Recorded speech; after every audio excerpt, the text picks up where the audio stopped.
débats de l'été, 10h-13h, Benjamin Glaise, Maxime Trouleau. Bah oui, les débats de l'été jusqu'à 13h avec vous, Maxime Trouleau, on vous accueille. Bonjour Maxime. Bonjour Benjamin, bonjour à tous. Bon programme du jour, la rentrée. C'est pour bientôt, c'est lundi prochain. Bon courage à tous. Est-ce que vous avez trouvé une nounou pour vous garder à la rentrée, Maxime? C'est drôle ça. Vous m'avez surpris, bravo. Ça le fait rire en plus. Bien. Oui, c'est le principal, non? Ouais. Mais nous, on va en parler quand même plus sérieusement, mon cher Benjamin, oui, tout à l'heure, dans une dizaine de minutes, parce que ça coûte de plus en plus cher de trouver une nounou. C'est aussi assez compliqué. On fera le point dans une dizaine de minutes. Mais d'abord, notre premier sujet. Les débats de l'été Sud Radio. L'actualité dramatique. Parfois, l'actualité, c'est ce drame. Rodéo urbain à Vallauris, dans les Alpes-Maritimes. Une fillette de 7 ans a été percutée par un deux roues. Son pronostic vital est engagé. Elle a été placée en coma artificiel. On y revient tout de suite avec vous, maître Antoine Réglet. Bonjour. Bonjour Benjamin, bonjour à tous. Vous êtes avocat en droit routier, défense des victimes de la route, auteur de l'ouvrage Drame de la route, combat contre l'injustice. C'est aux éditions Hugo Doc. On va parler de actualité dramatique avec ces accidents de la route, une fillette entre la vie et la mort. Et puis on va revenir sur ce gendarme aussi, tué lui dans le cadre d'un refus d'obtempérer à Mougins. D'ailleurs, un hommage lui sera rendu lundi par les gendarmes du côté de Nice. Mais d'abord, concentrons-nous sur cette fillette, cette gamine de 7 ans, percutée par un deux roues du côté de Vallauris. Maître, c'est encore un drame de la route, de plus, et notamment sur ce fléau des rodéos urbains. En tout cas, ces jeunes dans ces quartiers qui circulent à deux roues et qui prennent tous les risques pour eux, mais aussi et surtout pour les autres. Oui, il y a une prise de conscience peut-être à leur faire prendre à ces jeunes, parce que souvent, ils disent, ces jeunes, avoir le sens de la famille, très attachés aux valeurs familiales, et puis là, ils se rendent compte que ils détruisent une famille entière et des familles. Cette gamine qui, espérons-le, se réveillera, et si elle se réveille, dans quel état? Voilà. Alors aujourd'hui, pour un rodéo, on n'encourt pas grand-chose. Pour des blessures involontaires aggravées, on encourt plus, mais c'est vrai que c'est très rare que les gens aillent en prison. Et pour les homicides involontaires, disons les choses, si certains vont en prison, ce n'est pas la majorité, les prisons étant pleines. Je précise qu'un individu de 19 ans, un jeune a été arrêté, il a été placé en garde à vue. Vous posez cette question aussi, et on y reviendra en ce qui concerne la mort du gendarme Éric Comines. Mauvaise application des peines ou des peines pas assez lourdes? J'ai l'impression qu'il y a notamment cette question pour vous principale de ces peines qui ne seraient pas suffisamment dures. Oui, il y a les deux. C'est-à-dire que les gens n'ont pas peur, les délinquants n'ont pas peur de la prison, soit parce que les peines encourues ne sont pas extraordinaires. Le refus d'obtempérer, c'est pas fou en termes de peine, et le rodéo, c'est pas fou. Mais parce qu'ils savent aussi que les prisons étant pleines, sachant que les circulaires sont prises par les différents gardes des Sceaux pour encourager les magistrats à ne pas mettre en prison et plutôt à octroyer des bracelets électroniques, finalement, les délinquants se disent finalement, j'encours pas tellement la prison. Je crois pas que ce soit un problème de juge. C'est pas un problème de personne. Oui. C'est un problème de moyens. D'abord, on juge pas assez vite, il n'y a pas de place dans les prisons, et on le verra pour le gendarme, parfois même alors qu'on a 8 condamnations à son casier judiciaire, les gens ne voient pas le tribunal, ils vont bénéficier de compositions pénales qui ne leur font pas peur. Donc il y a un problème de l'institution judiciaire, mais j'ai pas envie qu'on tape sur les juges qui, font le travail comme ils peuvent le faire. Alors parlons également ce midi, Antoine Réglet, de ce qui s'est passé en début de semaine, lundi, la mort de ce gendarme dans les Alpes-Maritimes après un refus d'obtempérer. Ça a fait évidemment une affaire d'État, les politiques se sont emparés du sujet. Le groupe, par exemple, d'Éric Ciotti annonce le dépôt d'une proposition de loi pour davantage sanctionner les auteurs de refus d'obtempérer. On rappelle d'ailleurs que le suspect a été mis en examen pour meurtre et qu'il a commis par le passé déjà de nombreux délits routiers, dont des refus d'obtempérer. Meurtre contre une personne dépositaire de l'autorité publique, je précise, maître. Absolument. Est-ce que, maître, aujourd'hui, les peines pour refus d'obtempérer sont-elles suffisamment appliquées? Non, je crois pas. Je crois que, je vous le disais, les peines de prison pour refus d'obtempérer sont extrêmement rares.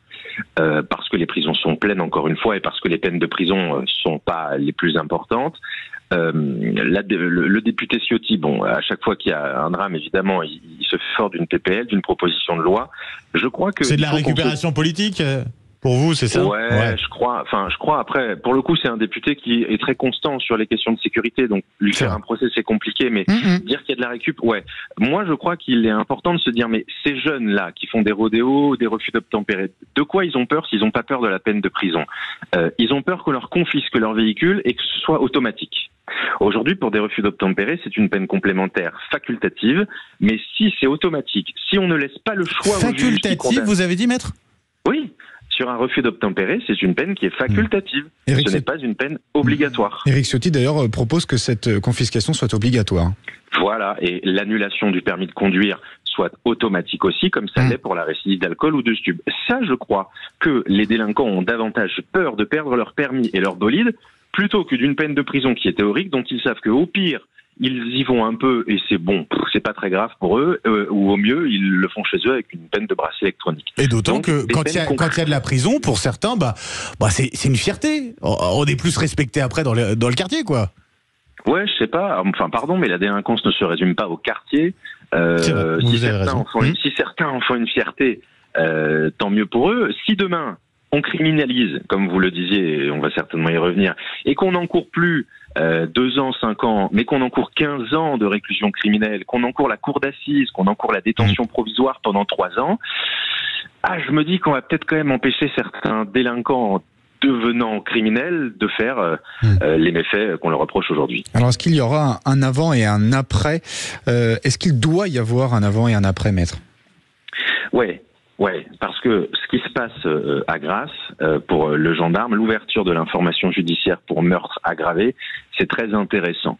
Pourquoi? Parce que le meurtre sur un refus d'obtempérer, c'est compliqué à caractériser parce que le meurtre impose que la justice démontre une intention de tuer. Dans les refus d'obtempérer, c'est extrêmement rare qu'il y ait une intention de tuer et en tout cas, elle est très dure à démontrer. Là, on a un dossier dans lequel il semblerait, grâce à la vidéo qu'on a tous vue, qu'il n'y ait pas eu de décélération, qu'il n'y ait pas eu de manœuvre d'évitement, qu'il y ait même eu une manœuvre d'accélération. Et donc l'intention ou de tuer ou de blesser gravement, elle peut être facilement démontrable. Maintenant, je crois malgré tout qu'il ne faut pas aller sur le meurtre, parce que l'intention de tuer, elle est quasiment impossible à démontrer. En revanche, dans ces cas-là, aller sur l'infraction de violence volontaire ayant entraîné la mort sans intention de la donner, c'est 15 ans de réclusion criminelle, 20 ans si c'est sur une personne dépositaire de l'autorité publique. Ça ne nécessite pas qu'on démontre une intention de tuer. La seule intention que la justice doit démontrer, c'est l'intention pour le prévenu d'avoir commis une violence avec son véhicule. Et ça, c'est beaucoup plus simple à démontrer. Et donc, dans les cas les plus graves de refus d'obtempérer comme celui-ci, où il y a une percussion de face, si on ouvre sur ou meurtre ou violence volontaire et entraînement sans intention de la donner, ça permet une détention provisoire beaucoup plus longue, ça permet aussi la saisine de la cour d'assises, et quand vous encourez 15 ou 20 ans de réclusion criminelle, je pense que c'est pas la même chose que quand vous savez en encourir 3, mais que vous ne les ferez pas. Donc là, finalement, si on vous comprend bien, ce qualificatif de meurtre pour cette mise en examen, ça va être beaucoup plus compliqué de condamner ce suspect? Ça va être requalifié ou pas, selon vous? Alors d'abord, on ne connaît pas le dossier. Ce qu'on sait, c'est que le prévenu a dit que lui, il n'avait pas voulu donner la mort. Donc si la justice n'arrive pas à démontrer la volonté de donner la mort, oui, je pense qu'à la fin, on aura un non-lieu partiel avec une requalification peut-être en violence volontaire ayant entraîné la mort sans intention de la donner. Je pense qu'elle est vraiment juridiquement possible dans ce cas-là. Et sinon, en homicide involontaire aggravé, où là, ça redevient un délit avec des peines qui sont parfois extrêmement décevantes, en tout cas pour les familles. Mais maître, j'aimerais comprendre comment on arrive à prouver la volonté ici de ce conducteur. J'imagine que c'est très compliqué, quoi. Enfin... C'est très difficile. Alors, la justice, comment elle fait dans des cas, par exemple, de meurtre sans véhicule? L'intention de tuer, par exemple, quand il y a une arme, on va regarder le nombre de coups de couteau, ou le nombre de coups de feu, ou on va regarder où ils ont été mis sur le corps. Là, c'est très différent. Si le suspect dit « moi, j'ai pas voulu », c'est super difficile. C'est en ça que je dis que la bonne qualification me semble les violences volontaires ayant occasionné la mort sans intention de la donner, parce que l'intention à démontrer, c'est juste l'intention d'avoir commis la violence, c'est-à-dire d'avoir accéléré sur le policier. Bon, aujourd'hui, ils ouvrent pour meurtre parce que je crois qu'il faut une réaction politique, citoyenne, et pour répondre aussi, et pour faire avancer le droit. Si à la fin, on reste sur le crime de violence volontaire et entraîner à la mort sans intention de la donner, ça me semble juridiquement fiable. C'est 15 ans ou 20 ans encourus. Ce sera un message passé, à mon avis, très important, bien plus qu'une nouvelle proposition de loi dont tout le monde se fiche. Maître, pour conclure, vous défendez des familles endeuillées suite à des accidents de la route. On pense forcément aux proches de ce gendarme. On pense également à sa veuve qui a pris la parole hier. Ce sont des vies qui sont totalement brisées. Est-ce qu'on arrive, vous qui connaissez bien une telle famille, à s'en sortir ? Ouais, moi, elle m'a bouleversé, cette femme, même si je suis pas d'accord sur la fin de son propos, elle me bouleverse quand elle dit la France tue mon mari. Moi, j'ai envie de vous dire, la France abandonne les victimes. On en a déjà parlé sur votre antenne, je vous en remercie. Les familles, elles se sentent abandonnées par l'État, avant, pendant et après le drame. On n'a toujours aucun accompagnement psychologique. Alors si, quand on est d'une famille de gendarmes ou une famille de policiers, l'État est là à côté de vous et c'est tout à fait normal. Mais quand vous êtes une famille dite anonyme, quand vous n'êtes ni gendarme ni policier, ni député, et que vous vous retrouvez seul face à la mort d'un gamin ou à la mort du père ou de la mère, l'État vous abandonne. L'État n'est pas là. Moi, aujourd'hui, j'appelle encore une fois l'État à se responsabiliser et à être aux côtés de ceux qui souffrent, plutôt que de faire des propositions contre ceux qui font les souffrances, mais qui n'apportent rien depuis des années et des années. Elle a raison quand elle dit que la France est laxiste. Alors, c'est pas la France, ce serait la justice. Alors, si on regarde que oui, mais d'abord elle dit ce qu'elle veut et elle a la souffrance qu'on c'est ça, connaît pas. C'est compliqué dans un moment comme ça, de toute façon. Voilà, c'est la souffrance qu'il faut entendre d'abord. Cette dame dit ce qu'elle veut, elle a raison de le dire, ne serait-ce que parce qu'elle souffre, et donc moi je lui donnerais raison, même si je suis pas d'accord sur tout. Non, il faut pas qu'on abandonne ces familles-là. La justice, elle n'est pas laxiste. Entendez-moi bien, j'argumente. Si on a un taux de population carcérale si haut, c'est forcément qu'il y a des gens en prison. Et il y en a même plus que ce qu'on a de place. Donc c'est difficile de dire la justice est laxiste quand les prisons sont pleines. Une fois qu'on a dit ça, peut-être que dans des domaines bien particuliers, ici, les drames de la route, oui, les sanctions de prison ferme sont peut-être un petit peu légères ou insuffisantes. Donc, peut-être que si on enfermait moins des gens qui volent, même si le vol est très désagréable, mais qu'on enfermait plus des gens qui tuent, peut-être qu'on aurait un sentiment de justice plus grand. J'ajoute, Maître, qu'un hommage militaire sera rendu à Éric Comines, on l'a appris il y a quelques minutes, ce sera lundi à Nice. Merci beaucoup, Maître Antoine Réglet, d'avoir été avec nous ce matin, sur Sud Radio. Vous êtes avocat en droit routier, défense des victimes de la route et auteur de cet ouvrage Drame de la route, combat contre l'injustice. C'est aux éditions Hugo Doc. On vient dans un instant, sujet, on va dire, beaucoup moins dramatique, très clairement, mais un sujet très concernant avec la rentrée qui se profile. On va parler des nounous. Ça sera peut-être un peu plus cher. Oui, on va voir ça dans un instant. À tout de suite. Les débats de l'été, Maxime, lundi, c'est la rentrée. Oui, absolument. Et ça y est, fini les grasses maths. Va falloir emmener son enfant à l'école. Et puis, il va falloir, pour beaucoup d'entre vous, trouver une nounou, une assistante maternelle. Et ça pourrait coûter plus cher. Ça, c'est la mauvaise nouvelle du jour, Maxime. En tout cas, c'est ce que nous dit un baromètre annuel. Publié par la plateforme de garde d'enfants Youpies, qui explique déjà que pour cette année, les prix moyens pour les assistantes maternelles, plus 4,21% et plus 3,75% pour les gardes à domicile en moyenne. Donc, une babysitter ou un babysitter coûte aujourd'hui en moyenne 10,50 € de l'heure tout de même. Bonjour Claire Lano. Bonjour. Et bienvenue sur Sud Radio. Vous êtes dirigeante, fondatrice de Babychou Service, c'est un des leaders du marché, réseau d'agences de garde d'enfants à domicile. Embaucher une babysitter ou un babysitter, est-ce que ça va devenir un service de luxe cette saison, cette année ? Alors, non, embaucher une babysitter, c'est pas un service de luxe. Je pense qu'il faut relativiser un petit peu les données de l'étude à laquelle vous faites référence. Ce qu'il faut vraiment dire, c'est que bien sûr, il y a eu une augmentation, et c'est tout à fait normal que les salaires des intervenants, des babysitters, notamment chez nous, chez Babychou Service, suivent aussi le SMIC, l'augmentation du SMIC. Mais cela dit, on est énormément aidé par l'État. On a des aides de la CAF, on a des aides de déduction fiscale, ce qui fait qu'en finale, le coût, il est plus proche des 3 € ou 4 € de l'heure pour les parents. Donc ça, il faut qu'un maximum de parents le sachent. Parce que ce que vous avez en termes d'augmentation, vous, c'est juste, vous suivez l'évolution du SMIC. Ça dépend de ça, c'est ça ? c'est tout. Donc effectivement, le SMIC, il a beaucoup évolué les années précédentes suite à l'inflation, mais beaucoup moins cette année.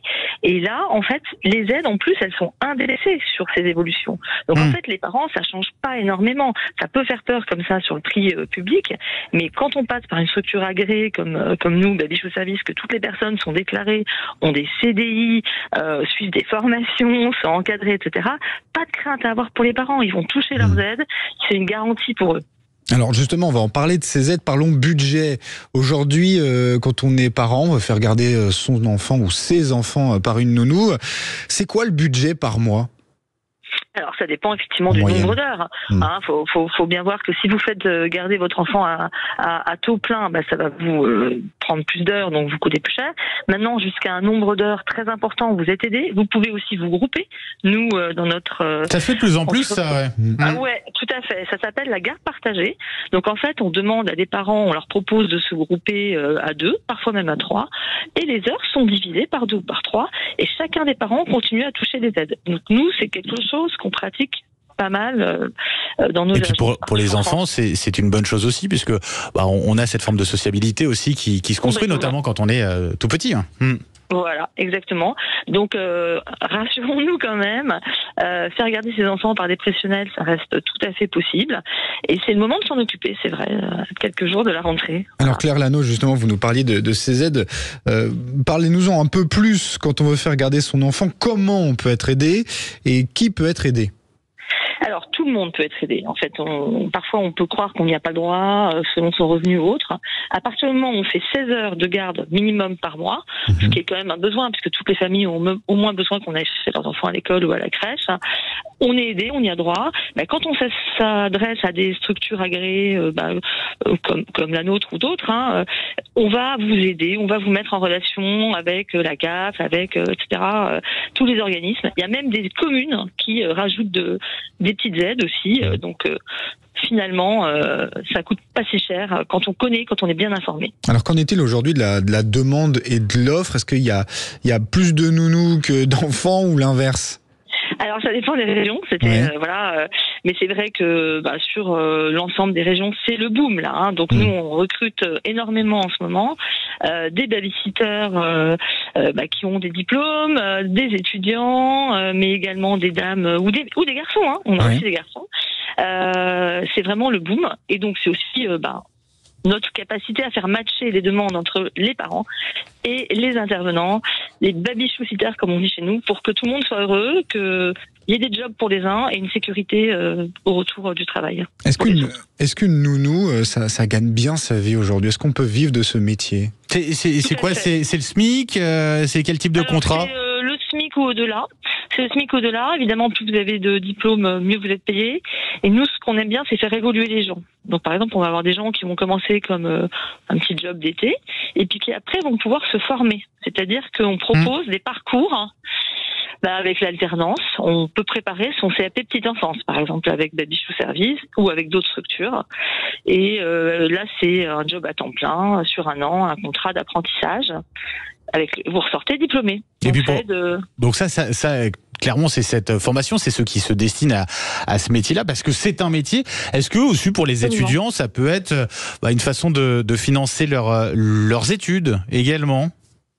Totalement. En plus, c'est très souple parce qu'en fait, on va s'adapter à leur emploi du temps. Donc, si, un étudiant est disponible le mercredi après-midi, nous, on va tout de suite le faire matcher avec des offres qu'on a pour le mercredi après-midi. Si possible, pas trop loin de chez lui. Et tout le monde est content pour cette capacité d'adaptation, en fonction des demandes des parents. Parlons également, Claire Lano, de toutes ces babysitters, que ce soit des femmes ou des hommes, qui travaillent aujourd'hui au black, qui ne sont pas déclarés. Quel est le risque aujourd'hui pour une personne qui décide aujourd'hui de prendre des billets plutôt que d'être déclarée et de payer ses impôts ? Le risque, il est maximal. il est énorme, il est pour elle, s'il lui arrive quoi que ce soit, et il est évidemment pour le parent qui croit se mettre à l'abri en se disant ouais c'est pratique, c'est sympa, mais le jour où il y a un problème, de toute façon c'est pour elle aussi, hein, c'est pour le parent. Donc c'est tellement plus simple de taper garde d'enfants déclarée, par exemple chez nous, hein, moi je suis pas là pour faire juste la promotion de notre structure, mais toutes les structures déclarées elles sont agréées, et c'est par ces structures-là qu'on est le mieux en sécurité, que ce soit côté parents, mais également côté babysitter. Hein. Bah oui, parce que c'est des droits, voilà, il peut y avoir des accidents de travail, on ne sait jamais. Hein. Et puis nous, chez Babychou, on va les former. Elles vont avoir des parcours de suivi. Elles vont avoir aussi des possibilités de se retrouver, des groupes de parole. Donc elles sont pas seules. C'est pas toujours évident quand on est dans une relation. Voilà, uniquement avec le parent. Donc, Claire Lano, en tout cas, un grand merci d'avoir été avec nous ce matin sur Sud Radio. Ce midi, j'ai un problème là, je sais pas pourquoi ce matin. Je reprends l'habitude pour la rentrée, pour lundi prochain, parce que Maxime, d'ailleurs, rendez-vous 5h du matin, non, c'est ça, à partir de la rentrée, on repart sur ces horaires-là, c'est fini. Les vacances, Claire Lano, je rappelle, vous êtes dirigeante, fondatrice de Babychou, service réseau d'agences bien connu de garde d'enfants à domicile. Dans un instant, on continue de parler de nos enfants, Maxime. Oui, on va parler aussi un petit peu de la rentrée, on va parler de l'uniforme, parce que vous savez qu'il y a des établissements qui se sont portés volontaires pour cette expérimentation des uniformes. Il y en a un collège qui a dit non, on va pas le faire. Le contexte politique, c'est n'importe quoi. Finalement, on refuse. On verra cela. Pour quelles raisons précises? Les réponses juste après ça du président du conseil départemental du territoire de Belfort. À tout de suite. Sud Radio, les débats de l'été, 10h-13h, Benjamin Glaise, Maxime Trouleau. 12h35 sur Sud Radio. Sud Radio prépare sa rentrée. Pour nous, ce sera à partir de lundi avec toute l'équipe. Vous en avez l'habitude. De Sud Radio tout au long de la saison, avec Jean-Jacques Bourdin, notamment avec Patrick Roger, André Berkov, Valérie Expert, Gilles Ganzmann, Philippe David, Cécile de Minibus et tout le monde. Bah oui, Brigitte Lay aussi, qui fera son retour, effectivement, avec plein de nouveautés. La rentrée aussi, c'est l'uniforme, la tenue unique pour les plus jeunes, pour les jeunes en tout cas. Et finalement, ce sera sans uniforme pour l'établissement de Vauban à Belfort. Il faisait partie des 90 établissements volontaires pour cette expérimentation. Et finalement, il est revenu sur sa position. Ce sera non. Oui, le projet avait pourtant été validé par le conseil d'administration du collège au mois d'avril dernier. Mais coup de théâtre, donc, quelques semaines plus tard, rétropédalage de la part du département. Lundi prochain, donc, dans 3 jours, les jeunes élèves de ce collège vont pouvoir s'habiller comme ils le souhaitent. Le département qui gère donc les collèges. Oui, effectivement. Bonjour Florian Bouquet. Bonjour. Un grand merci d'être avec nous sur Sud Radio. Vous êtes président Les Républicains du conseil départemental du territoire de Belfort. Pourquoi ce choix d'annuler cette expérimentation? Est-ce que c'est véritablement un choix? Écoutez, tout simplement parce que quand Gabriel Attal, ministre de l'Éducation nationale, avait suggéré de généraliser, de développer l'expérimentation de la tenue unique, j'ai jugé utile et opportun de proposer au collège Vauban du territoire de Belfort, le collège Vauban qui est classé en zone d'éducation prioritaire, d'innover et d'expérimenter la tenue unique. Et il y a eu un long processus qui a été mis en place avec le directeur d'établissement qui a présidé le conseil d'administration et à une courte majorité, la décision a été favorable à la mise en place de la tenue unique. Mais il s'avère que peu de temps après, Gabriel Attal est devenu Premier ministre. Après, on est rentré dans une sorte d'instabilité politique durant tout le printemps en France. Et vous savez, les collectivités, nous sommes soumises au Code des marchés publics. Nous avons des procédures à tenir pour acquérir les tenues, éventuellement les broder aux insignes de l'établissement ou du département. Oui. Et ensuite, il s'agissait de mettre en œuvre la distribution, etc., etc. Donc, tout cela, on ne pouvait pas tenir les délais pour la rentrée scolaire de septembre 2024.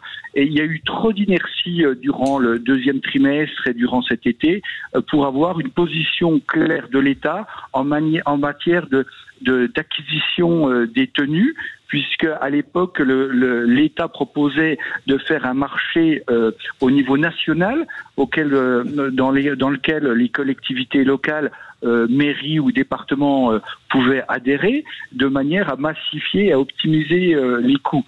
Et toute cette inertie prise durant le printemps, eh bien, a fait en sorte que l'ensemble des procédures d'achat, de commande publique, ne nous aurait jamais permis d'être prêts pour la rentrée de septembre 2024 pour distribuer les tenues uniques aux différents collégiens.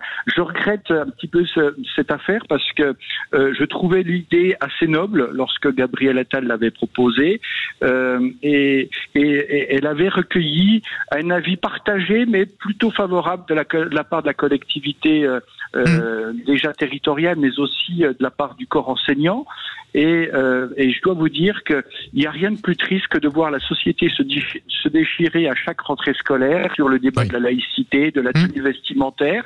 Et enfin, on sait que dans le coût des rentrées scolaires, la part habillement représente une part du budget importante et ça aurait permis de gommer quelques différences sociales parce que c'est vrai que dans un département industriel, ouvrier comme celui du territoire de Belfort, eh bien il y a aussi des problématiques de pouvoir d'achat et dès lors que des écarts au niveau des conditions sociales existent parmi les enfants, eh bien il peut toujours y avoir de la frustration et c'est le début de la violence.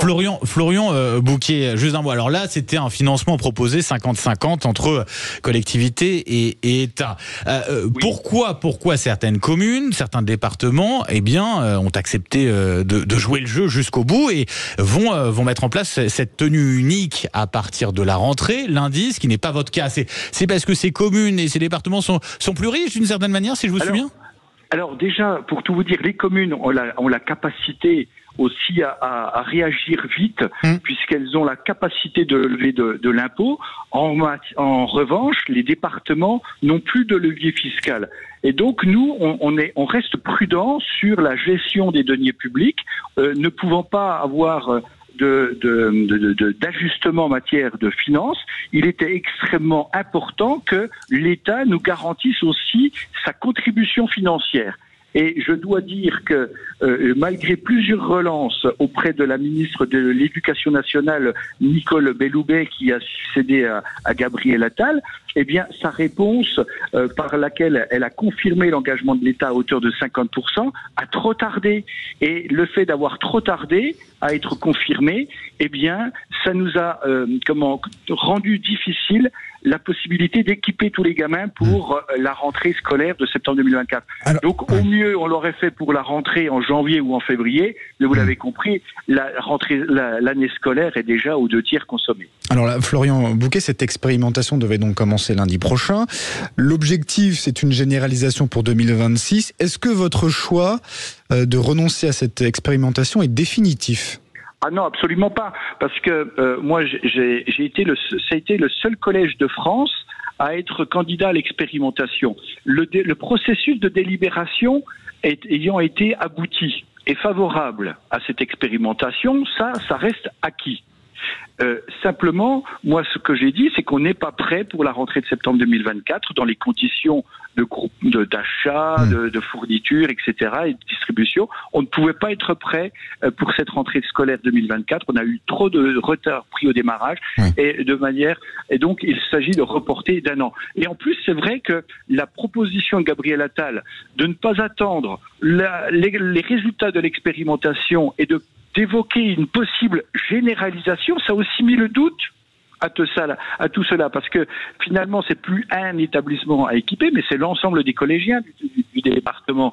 Donc là encore, il y a eu le mot de trop de la part de l'État. Vous avez estimé à peu près le coût que ça pourrait avoir pour une collectivité comme la vôtre, cette généralisation de la tenue unique ou pas ? Oui, effectivement, pour un département comme le territoire de Belfort, qui est un des départements les moins peuplés de France, on compte 145 000 habitants, nous avons 13 collèges et nous comptons 7500 collégiens.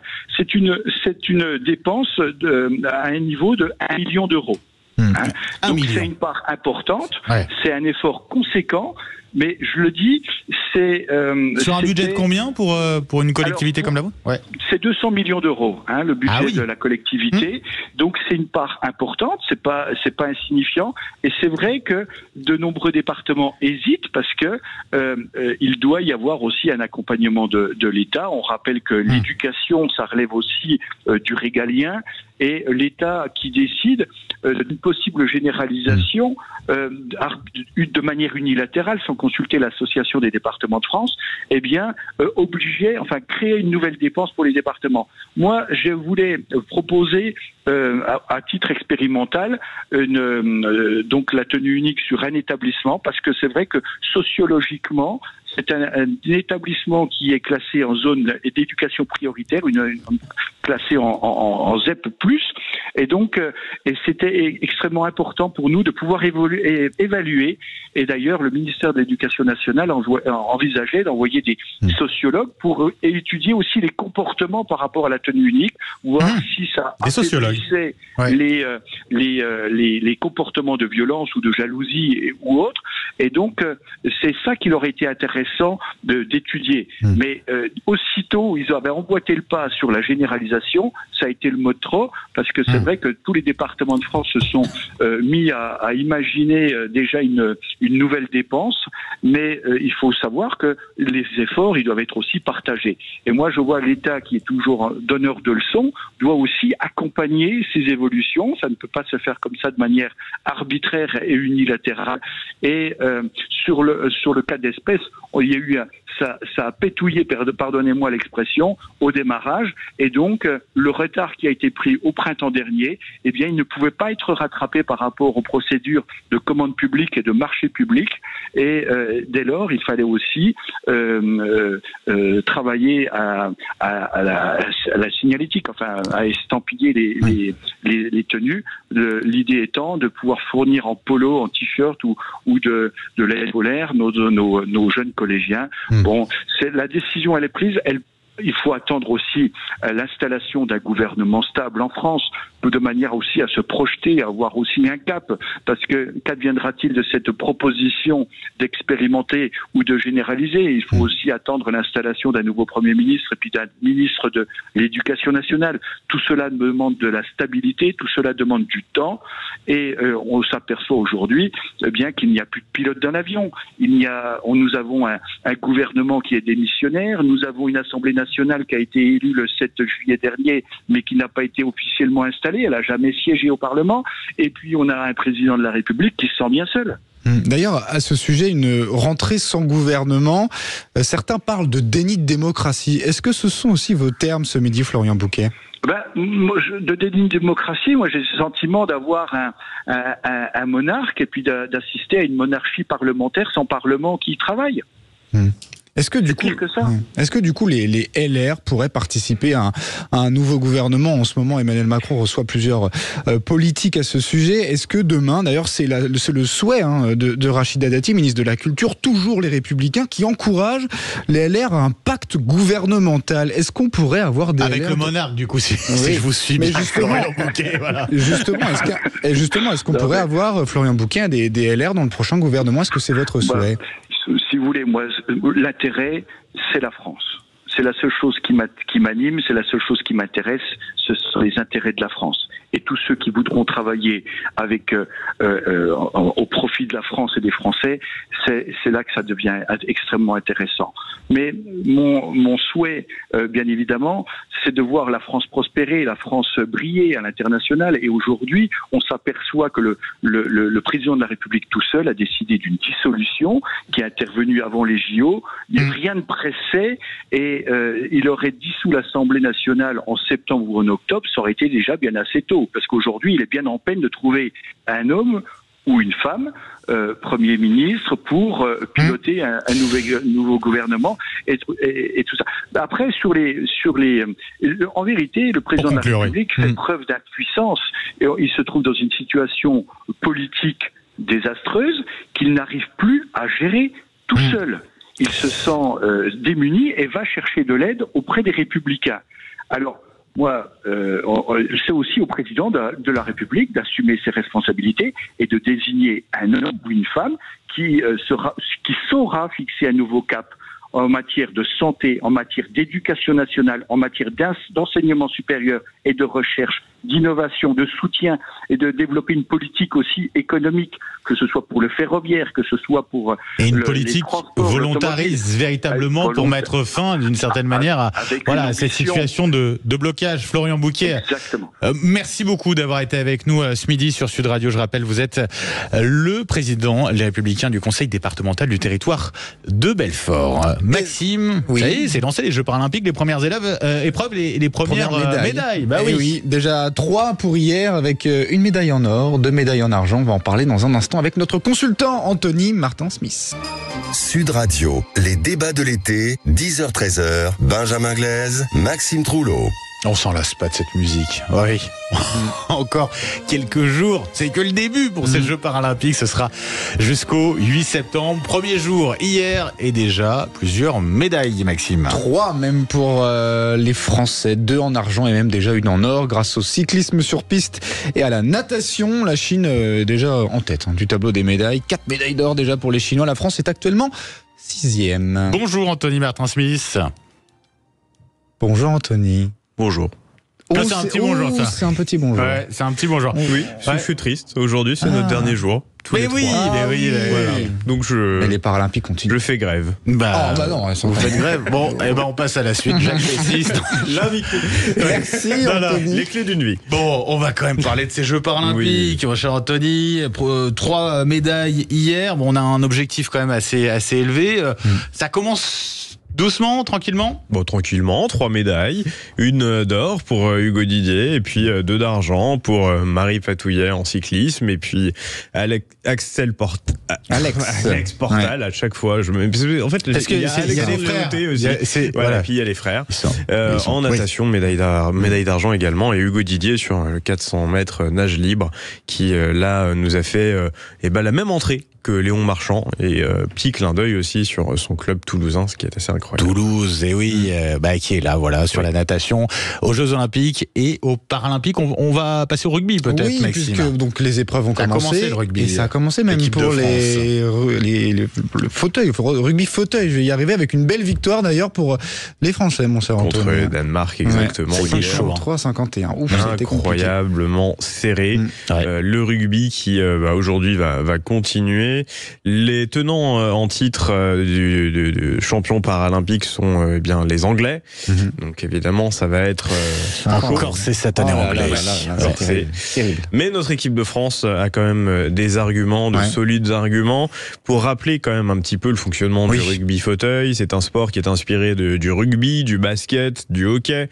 C'est un sport qui se joue non pas avec un ballon ovale, avec un ballon rond, et en gymnase, inspiré du volley dans un gymnase, un terrain de basket, ni plus ni moins. Donc moins c'est simple à visualiser. Et puis c'est un sport considéré agressif, puisque il peut y avoir des chocs violents, il peut y avoir des crevaisons.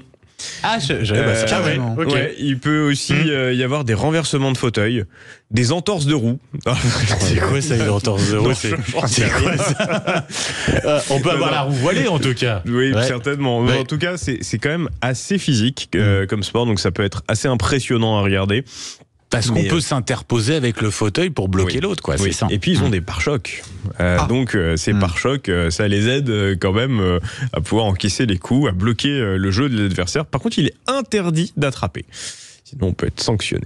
Comment ça? Alors, vous disiez, Anthony, des crevaisons, c'est-à-dire en se rentrant dedans et quand même des roues probablement que les roues arrivent à s'accrocher dans l'armature du fauteuil du joueur adverse. Et donc, ça peut y avoir des crevaisons. Contrairement au rugby traditionnel, on a le droit de faire des passes avant. D'accord. Et on a 10 secondes pour dribbler ou faire une passe lorsqu'on est en possession du ballon. Et l'équipe qui est en possession du ballon doit marquer le point dans les 40 secondes. 4 périodes de 8 minutes chacune. Et c'est comme ça que le match est décisif à la fin. Il n'y a pas de drop, il n'y a pas de pénalité. Non, là c'est plus compliqué évidemment. Faut juste franchir la ligne, c'est ça. C'est que des essais finalement. Et puis il y a aussi une classification qui fait que selon la sévérité du handicap du joueur, le joueur s'il marque, il marque 0,5 à 3,5 points. Donc là, on a une vraie médaille d'or. Donc ça va jouer avec les Anglais, c'est ça, Anthony, pour ce rugby fauteuil? Ça se jouera pas aujourd'hui avec les Anglais, mais oui. Non, pas aujourd'hui, mais je veux dire, on a potentiellement une oui, finale. En tout cas, c'est les Anglais on peut ça. Faut l'espérer. Faut l'espérer en tout cas. Au programme aujourd'hui, rapidement, Anthony, on a des chances de médaille. Cyclisme avec, je le disais, Alexandre Léoté. On a l'athlétisme qui commence aujourd'hui. On a l'aviron ce matin qui s'est malheureusement interrompu à cause des intempéries. Ouais. Parce qu'il fait un temps magnifique, mais on le verra avec Rémi André juste après. Le temps de vous remercier, un grand merci Anthony Martin-Smith. C'était un plaisir, voilà, de pouvoir parler de ces Jeux paralympiques ensemble, tous les trois. Ça continue effectivement. Vous restez sur Sud Radio, Anthony Martin-Smith, pour nous faire vivre effectivement tous ces Jeux paralympiques. Merci Maxime. Merci Benjamin. Merci on se retrouve, fini les grasses mat, nous Maxime, on se retrouve lundi à partir de 5h du matin. Ça va piquer. Et puis ça sera un plaisir en tout cas de vous retrouver dès le réveil, donc lundi. Et puis un grand merci aussi à toute l'équipe de ce 10-13. C'est important aussi de les mettre en lumière, voilà, parce que vous les entendez pas forcément. Anthony, Jamel à la réalisation, Manu au standard, Mathéo voilà, qui est présent juste en face de nous. Mathéo à la programmation de cette émission. À partir de lundi, la rentrée, Valérie Expert, Gilles Gonzman de 10h à midi, André Berkoff, bien sûr que vous retrouvez lui de midi à 14h. Très belle journée avec Sud Radio. Anthony, à plus tard sur Sud Radio. On se retrouve nous, Maxime, lundi. Bon week-end à tous et puis bon retour, bonne rentrée. Ouais, Jacques Messis, ça suivra. D'une vie. L'invité, c'est Benjamin Glaise. Sud Radio.